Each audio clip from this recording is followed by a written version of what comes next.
자, 이제 계속해서 2018년에 출시된 신차들에 대해서 프리뷰해 보도록 하죠. 산타페도 이번에 또 출시가 되잖아요.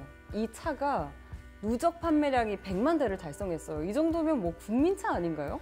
그쵸, 뭐 국민 SUV라고 불려도 뭐 과언이 아닐 만큼 뭐 역대 판매량은 정말 대단한데 2017년도에 기아 소렌토의 페이스리프트 모델이 출시가 됐고 얘가 복병이에요. 아마 산타페가 출시돼도 저희는 그 기아 소렌토와 현대 산타페의 한판 싸움이 아주 보기 좋을 것 같습니다. 왜냐하면 저희가 2017년도 가을에 소렌토 테스트를 마쳤어요. 그 외관 디자인은 거의 바뀐 게 없어서 이제 많은 소비자분들께서 실망했었는데 저희가 테스트한 결과 상당히 훌륭했었습니다. 일단 국내 SUV 최초로 8단 이제 변속기가 장착이 됐고 MDPS도 최초로 이제 R 방식이 들어갔어요. 그리고 또 대외적으로 많이 알려지진 않았지만 서스펜션의 완성도가 정말 좋습니다.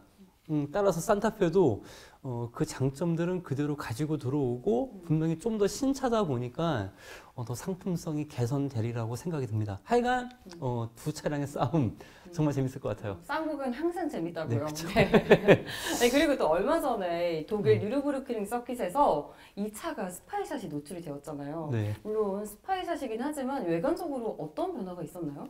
일단 스파이샷이기 때문에 제한적으로만 말씀드리자면은 앞모습이요. 일단 라이트가 좀 특징이 있었습니다. 이제 위쪽에는 이제 방향 지시등과 데일라이트가 들어가 있고 밑에는 전조등, 즉 상하로 구분을 시켜놨고 그릴 또한 이제 메쉬 그릴 타입, 좀 더 쉽게 말씀드리자면 그물망 형식을 취하고 있는데 이런 중형 SUV한테 이렇게 공격적인 스포티한 모습을 보이게끔 한다는 거 상당히 좀 파격적이라고 느껴집니다.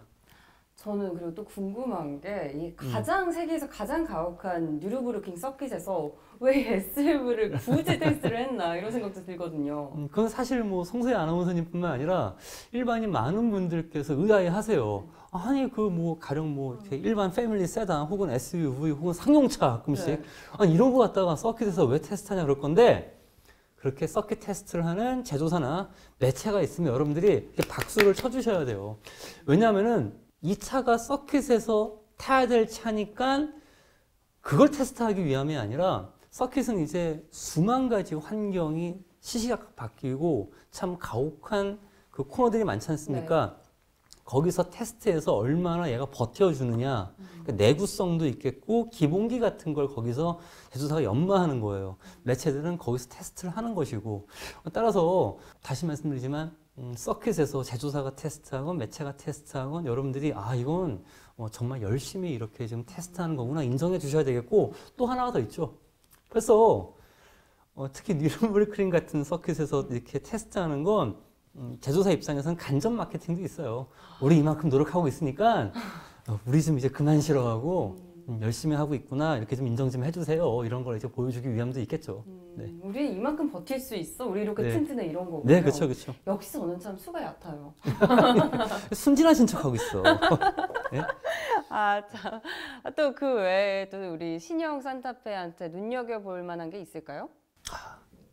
이 산타페가 국민 SUV이다 보니까 그만큼 많이 팔렸지 않습니까? 이게 인기가 많은 차량들은 무조건 제조사가 좋아할 수만 없는 게 컴플레인도 그만큼 많을 수밖에 없습니다. 근데 이 산타페는 현대가 좀 실수한 게 있었어요. 그러니까 비가 많이 내리거나 자동 세차 같은 거 들어가면 수압이 엄청 강하게 이제 차에다 물을 때릴 거 아닙니까? 그럴 때 모든 차량은 아니겠지만 많은 수의 차량 그 실내로 물이 유입되는 그런 엽기적인 좀 경우들이 있었고 그것 때문에 이제 소비자분들도 참 많은 실망을 했을 거고 또 그에 따라서 현대도 속상했겠죠.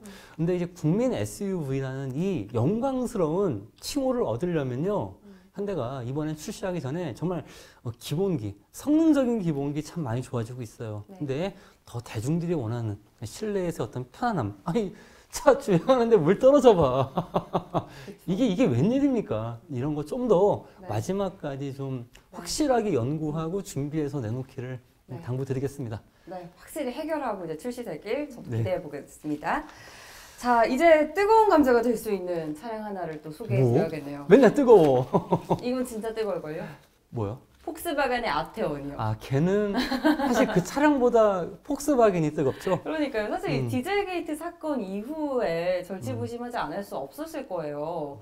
왜냐면 그 전까지만 해도 이게 수입 엔트리 시장에서 굉장히 인기가 대단했잖아요. 뭐 1, 2위 하지 않았나요? 근데 폭스바겐이 거의 이제 그 수입차 대중 엔트리 시장만큼 휘어잡고 있었기 때문에 뭐 1, 2, 3위 제 기억 속에서 3위 이하로 떨어져 본 적은 한 번도 없던 걸로 알고 있습니다. 그래요. 그렇기 네. 때문에 이 아테온이 굉장히 중요한 역할을 할 거란 말이죠. 네, 그렇죠. 말씀하신 것처럼 그 디젤 게이트 사건, 이제 그 사건이 터진 이후에 2년 만에 이제 재판매를 이제 폭스바겐이 시작하게 됐어요. 뭐 아우디도 마찬가지겠죠. 폭스바겐 입장에서는 이제 다시 내놓는 차량이 그 성공 여부가 결국에는 이제 다시 우리가 시작해 라고 하는 어떤 그 이미지 메이커까지 이 차가 해줘야 됩니다.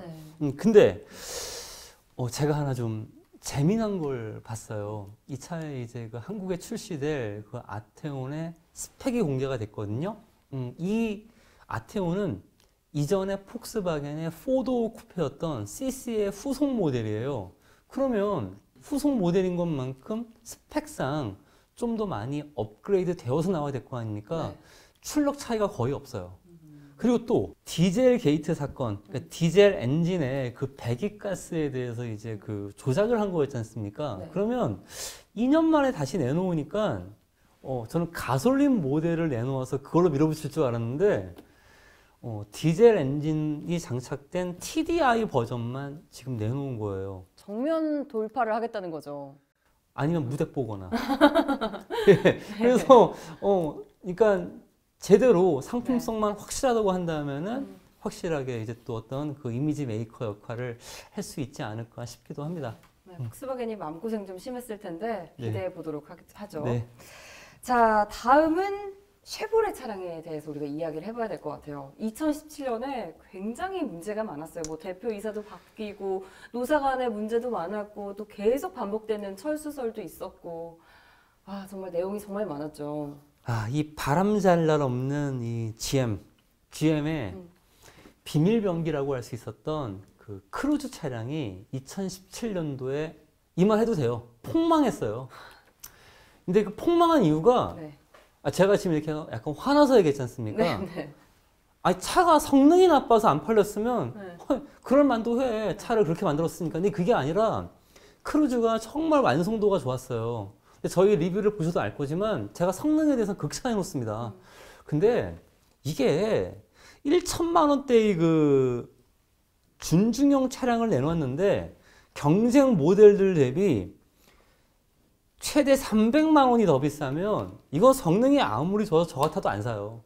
그러니까 첫 번째 실패한 요인 가격 정책 잘못했었지.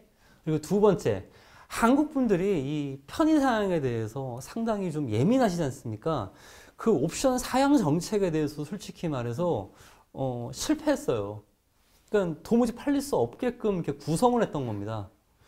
따라서 저는 쉐보레 에퀴녹스도 분명히 아예 테스트 안 해봐도 기본기는 확실할 겁니다. 제가 왜 장담하는지 아세요?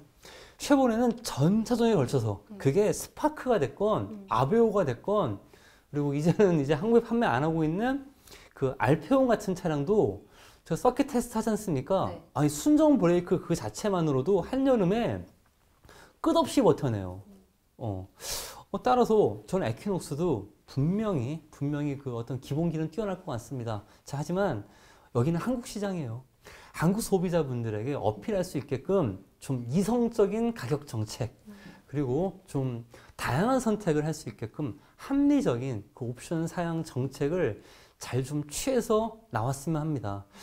이제 제가 보기에 쉐보레는 더 이상 뒤로 물러날 데가 없어요. 네.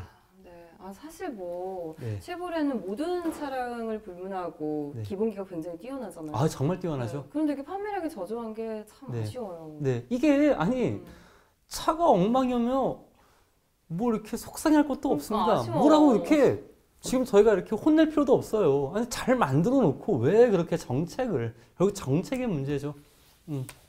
자, 사실 2018년도에 출시될 차량들이 굉장히 많죠. 뭐 기아의 K3를 비롯해서 많은데 저희가 또 프리뷰와 리뷰를 더 열심히 준비하고 있죠. 네. 네. 그냥 끊어버리시네. 나는 물어보면 더 할 얘기 차들 많은데 서희님이 지금 퇴근 시간이 임박했어요. 그러니까 저 원망하지 마시고 서희님 인스타를 푹푹하시기 바랍니다. 네, 다음 시승기 차량 주인공은 또 누군가요? 제가 서희님의 소원을 들어드리겠습니다. 그 빨간 차 그만 얘기하세요. 그거 말고 다른 차요. 바로 자르세요. 그거 또 바로 그거 먼저 치고 들어올까봐. 네. 네. 뭔데요? 레인지로버 디스커버리요. 어머, 근데 그 차 특수한 차예요. 뭔데요? 우리나라에서 단 한 대밖에 없는 차량입니다. 뭔데요? 좀 기대 좀 해주세요. 궁금하다. 저희 탑 리뷰 그 애청자분께서 네. 이 차 한번 좀 시승 평가 좀 해주세요. 근데 조건이 있더라고. 뭐예요? 그래서 나 혼자 할게요 했더니만은 전화 안 받으셔 그 다음부터. 그래가지고 우리 송소희 아나운서님과 네. 함께 이 디스커버리 제대로 한번 평가해달라고 시청자님께서 메일로 장문의 글을 보내셨어요. 우와, 고맙습니다. 네. 저희 진짜 잘 준비해서 알찬 시승기로 또 준비해서 보여드리도록 하겠습니다. 정말 특수한 디스커버리 차량이에요. 기대돼요. 쏘고 달리는 그런 게 아니라 그러니까 그게 이상해요. 쏘고 달리는 차가 아니라서 제가 이상한 거예요. 네. 네, 저희 잘 준비해서 또 시청자분들께 알찬 콘텐츠로 찾아뵙도록 하죠. 네, 여러분 고맙습니다. 지금까지 저희는 2018년에 출시될 신차들에 대해서 프리뷰해봤습니다.